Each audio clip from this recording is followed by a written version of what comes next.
Sunday, and tonight for dinner we are having creamy burrito casserole.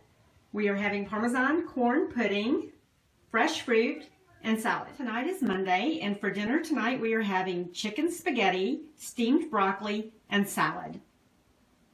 Tonight is Tuesday, and for dinner we are having baked bang bang shrimp with a dipping sauce, some coleslaw, and baked potato. And on my potato I have butter, cheddar cheese that's shredded, sour cream, and some scallions.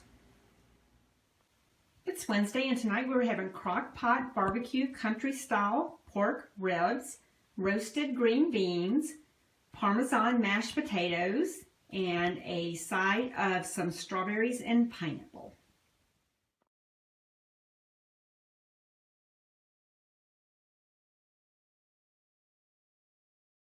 Tonight is Saturday, and for dinner we are having some salmon, and I use the roasted raspberry chipotle sauce that I showed you in my grocery haul, not this past one, but the one before. I'm having roasted asparagus, and I'm having some roasted potatoes, and they're my smoked paprika roasted potatoes, and I'll link that recipe below, and a salad. Thanks for watching.